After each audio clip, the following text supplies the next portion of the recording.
Olá pessoal, meu nome é Paulo Gomes e hoje a gente está iniciando a primeira aula do Be Fluent Lessons.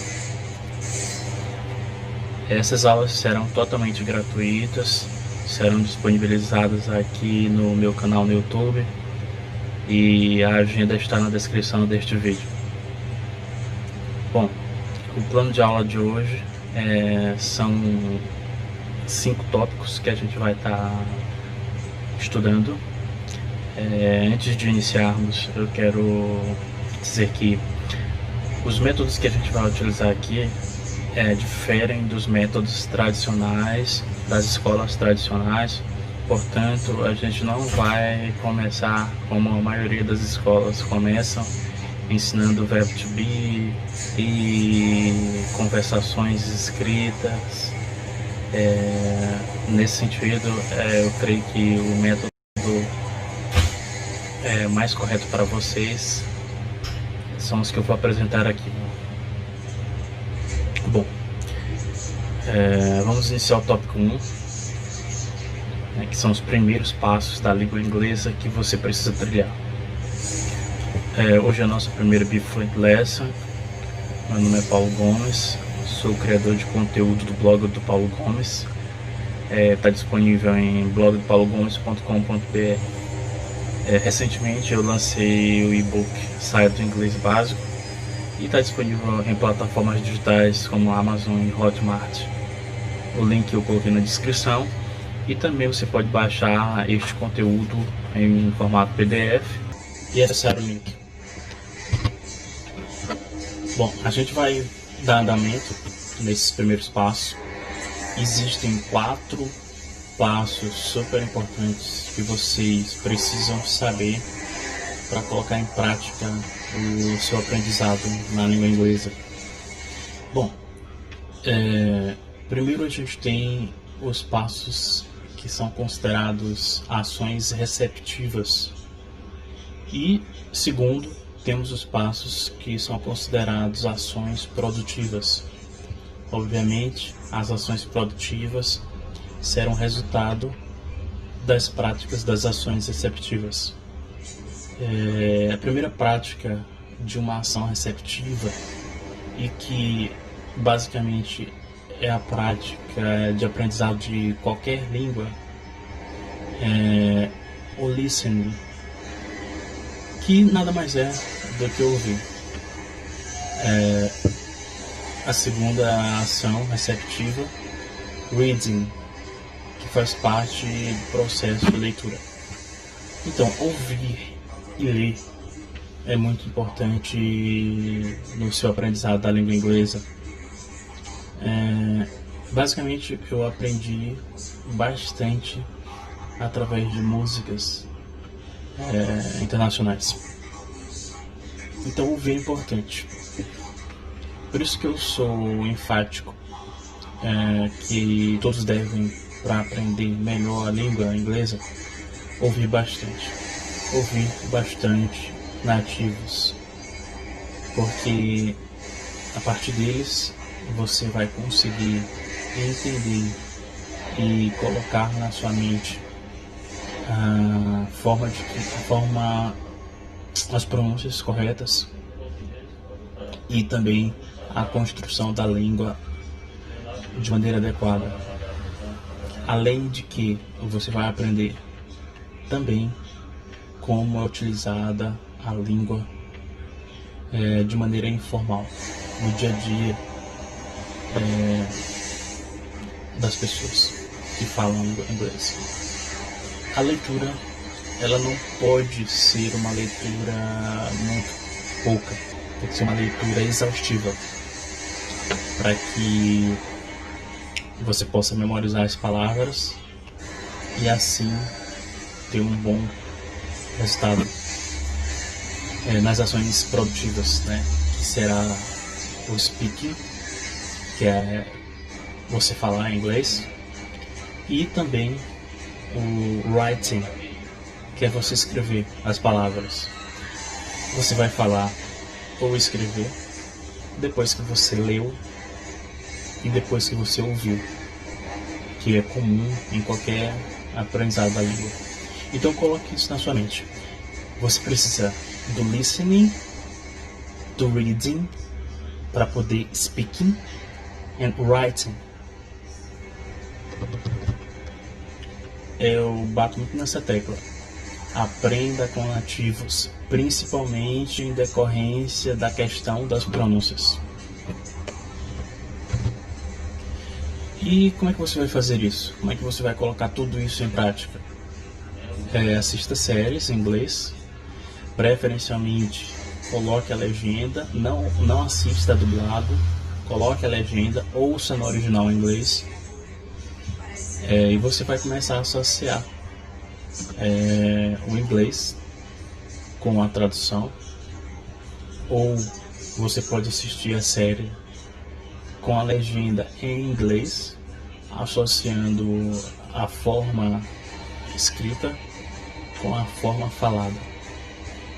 Ou você pode assistir a série sem legenda, só ouvindo, sem legenda. Ouça músicas internacionais, claro, em inglês, claro.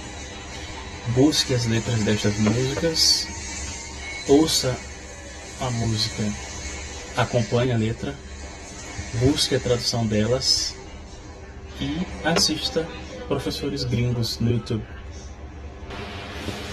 Topic 2. Então, vamos aqui continuar com o nosso conteúdo. O tópico 2, inglês e seus sotaques no mundo, né? Os accents em inglês. Bom, os principais que a gente vai abordar são os mais conhecidos, são o inglês americano, inglês britânico e inglês australiano. Obviamente, o inglês americano é o inglês falado nos Estados Unidos. O inglês britânico falado no Reino Unido, e o inglês australiano falado na Austrália.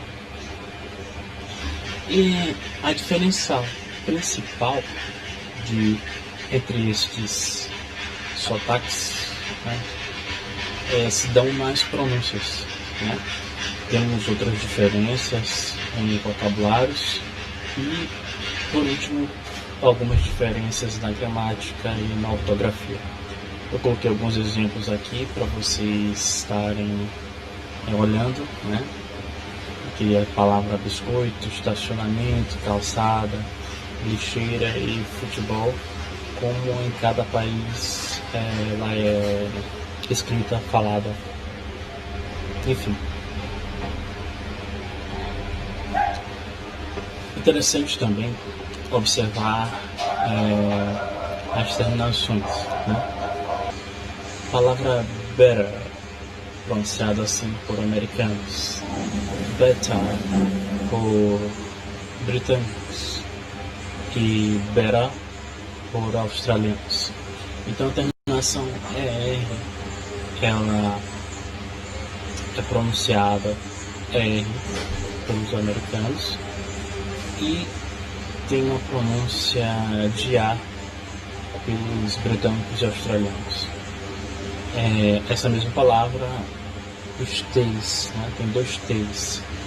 Então, para os americanos e para os australianos, eles não pronunciam como T, mas como D. E para os britânicos, eles costumam pronunciar como T. Os australianos, por exemplo, a palavra car, costumam não pronunciar a letra R. Eles falam car.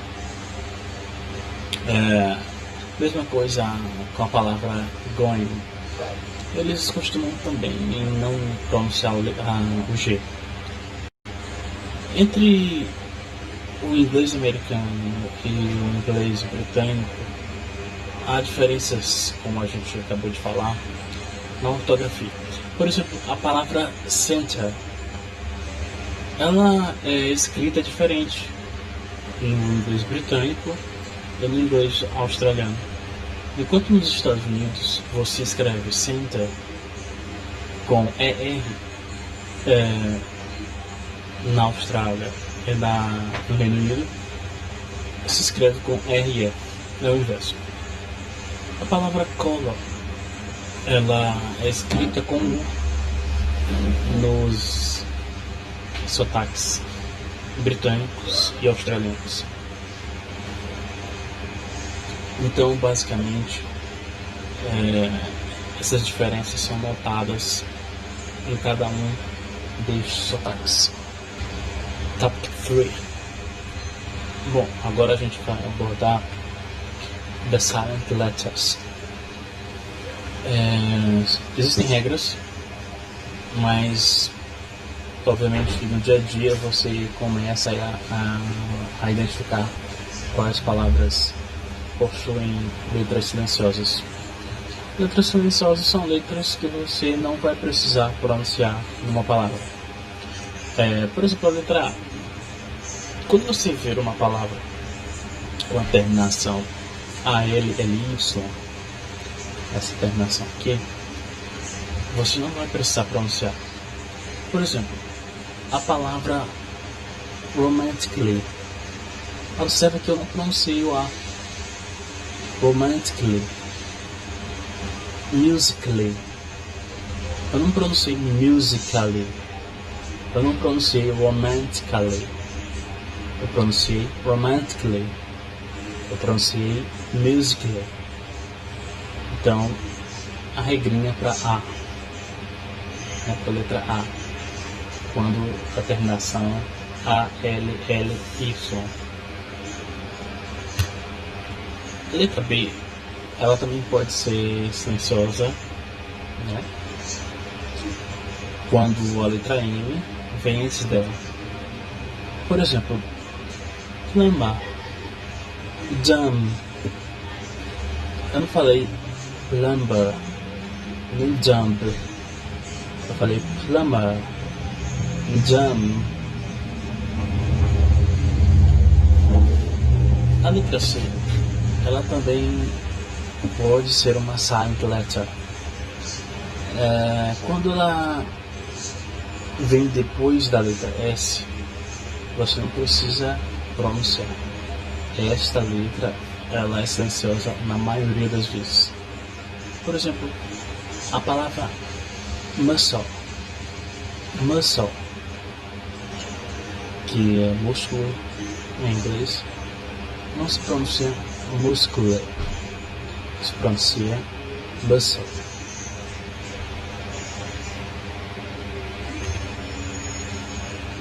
Existem outras letras silenciosas, eu não vou falar todas.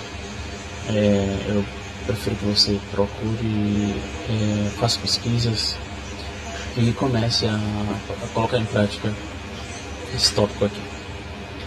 A letra G, por exemplo, ela pode ser silenciosa. A palavra sign, a gente não fala o G. A palavra champagne, também você não ouviu falar o G. A gente não fala sign, nem champagne. A gente fala sign and champagne. A letra K, quando ela vem antes da letra M, e isso é muito conhecido por estudantes da língua inglesa, não se pronuncia knife, no. Knife, no. Topic 4. Agora a gente vai tratar sobre os sons do TH. Esses sons são um dos segredos do inglês, né?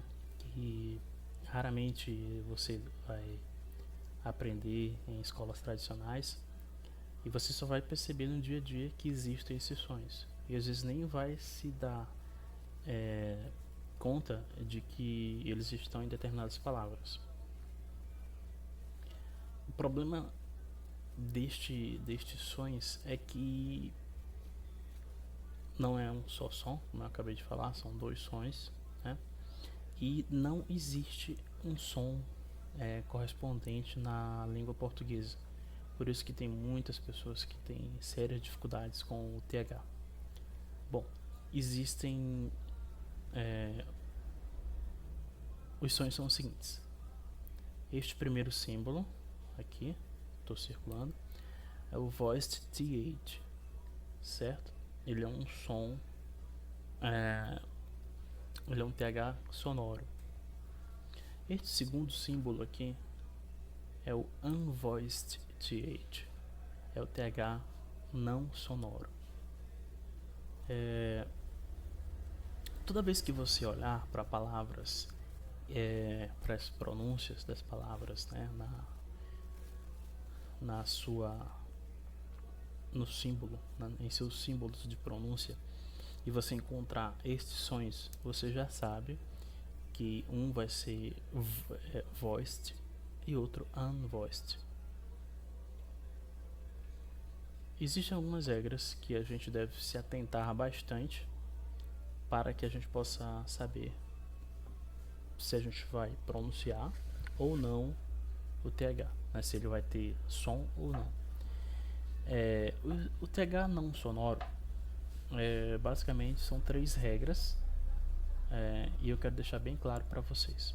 A primeira regra: quando ele está no início de content words, ou seja, de verbos, substantivos, adjetivos, advérbios, ou seja, palavras que trazem significado de uma frase. Então, todas as vezes que você ver um verbo, substantivo, adjetivo, advérbio começando com TH, você já pode então pronunciar a palavra com TH não sonoro. Por exemplo, eu coloquei aqui 2 exemplos. Um é um verbo, o verbo think, e o outro é um substantivo, thought. Think, pensar, thought, pensamento. Think, verbo, thought, substantivo. A segunda regra: no meio de uma palavra antes de consoante, geralmente são não sonoras. Eu coloquei 2 palavras aqui, faithful e bathroom. Faithful, observe que o TH ele está antes do F, né? E na primeira palavra, e na segunda palavra está antes do R, ou seja, está antes de consoantes. Portanto, o TH aí é não sonoro. Agora vamos falar do TH sonoro, né? A primeira regra é no início de structured words, ou seja, palavras que não têm muito significado numa frase, como pronomes, preposições, conjunções e artigos. Por exemplo, that e those, né? That e those, que são pronomes, né?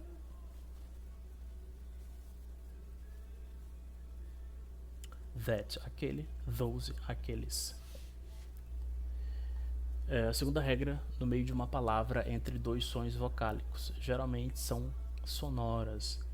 Worthy, digno, worthy, e brother, irmão.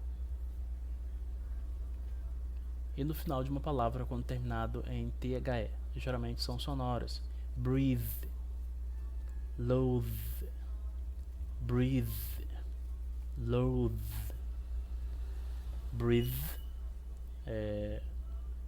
respirar. Loathe, detestar, odiar. Bom, a gente vai agora para o nosso último tópico, Topic 5, e vamos falar de 3 verbos auxiliares que eu acredito serem muito relevantes logo de início, para que a gente possa logo explaná-los, em vez de deixar isso tudo para aulas mais avançadas. Então eu prefiro deixar logo no início, na primeira aula, até porque são palavras que geram muita confusão e são extremamente utilizadas na língua no dia a dia. Estou falando de could, should e would. São verbos auxiliares que expressam possibilidades, né? A gente vai começar com a could, lembrando que o L de cada uma dessas palavras é um silent letter, ou seja, a gente não pronuncia. O could, ele corresponde a poderia, ou podia, ou mesmo conseguia ou conseguiria da nossa língua. Eu coloquei 3 exemplos aqui, 3 frases para a gente entender melhor. A primeira frase, ela está relacionada a um pedido, né? Por exemplo, você vai para um restaurante ou uma lanchonete, você quer pedir alguma coisa. Então, em inglês, a gente utiliza could. Could you get me some water, please? Você poderia pegar um pouco de água para mim, por favor? É um pedido. Existe algo feito no passado, né? Que alguém podia fazer aquilo, tipo uma habilidade. When I was a kid, I could spend the whole night playing video games. Quando eu era criança, eu podia passar a noite toda jogando videogames. Então, é algo que podia ser feito no passado, que alguém conseguia fazer no passado. E existe também uma outra utilidade do could, uma possibilidade de algo acontecer no futuro. Could you call her tomorrow? Você poderia ligar para ela amanhã. Could you call her tomorrow? Você poderia ligar para ela amanhã. Agora vamos falar do should. Ele também tem se trata de possibilidades, né? Mas ele traz mais conotações de conselho, ou perguntar algo sobre conselho, ou uma sugestão negativa, ou uma situação que deveria ter acontecido. Vamos para a primeira parte aqui, primeiro exemplo, como um conselho. You should go now, or you'll be late. Você deveria ir agora ou se atrasará. Então, you should go now. Você deveria ir agora. Should I call her and decline the date? Eu deveria ligar para ela e recusar o encontro? Aqui é uma pergunta que a pessoa está fazendo, né? Como se estivesse perguntando sobre um conselho, pedindo um conselho para alguém. Should I call her and decline the date? Tem sugestões negativas. You shouldn't spend so much time on your smartphone. Você não deveria passar tanto tempo no seu celular. E situação que deveria ter acontecido, né? It's already 10 p.m. Kate should be here at 9 p.m. Já são 22 horas. Kate deveria estar aqui às 21. Eu recomendo que você leia as frases e as traduções para que você possa fixar bem a utilidade dessas 3 palavras, né? Could, should e would. Vamos falar agora, por último, da palavra would, né? Do verbo auxiliar would. Ele tem conotação como um pedido gentil ou como gentileza, né? Respondendo um pedido e respondendo com gentileza, uma situação improvável e uma situação negativa. Would you like to go out with me sometime? Você gostaria de sair comigo algum dia? Isso é um pedido gentil. Would you like to go out with me sometime? I would love to. Eu adoraria. If I were him, I would make different choices. Se eu fosse ele, faria escolhas diferentes. I wouldn't mind if she told me that. Eu não ligaria se ela me dissesse isso. I wouldn't mind. Eu não ligaria. Recomendo que vocês possam ler novamente as frases para fixar mais o conteúdo dessas 3 palavras. Bom, pessoal, é isso. Essa foi a primeira aula de muitas que virão. Lembrando que as minhas aulas serão dias de sábado, domingo e quartas-feiras. Geralmente vou postar à noite, no horário da noite. Me siga nas redes sociais, os links estão na descrição deste vídeo. Para quem baixou o conteúdo no formato PDF, basta clicar aí na imagem do Twitter, do Instagram e do TikTok, e que você vai ser redirecionado para uma das minhas redes sociais. E me siga lá. Gente, curta, espalha, compartilha este vídeo para que mais pessoas possam ser alcançadas com esta aula gratuita e que pessoas que querem aprender inglês consigam um conteúdo de qualidade e um conteúdo gratuito, né? Sem necessidade de pagar. Para quem quer se aprofundar mais ainda, né, e não ficar somente em aulas aqui no YouTube, você pode baixar o meu e-book Saia do Inglês Básico, que está nas plataformas Hotmart, Amazon, e pode ser encontrado também no meu site www.blogdopaulogomes.com.br. Você também pode apontar a câmera do seu celular para o QR Code que está aí aparecendo na tela, e você vai ser direcionado diretamente para a plataforma Hotmart para você fazer o download do livro. A gente está com uma promoção maravilhosa de R$ 89,90 por apenas R$ 24,99. Você pode parcelar até 2 vezes, pagar no cartão de crédito, pagar no boleto bancário, pagar com o seu cartão virtual da Caixa, né, até mesmo com o seu auxílio emergencial. Gente, muito obrigado. Espero vocês na próxima aula.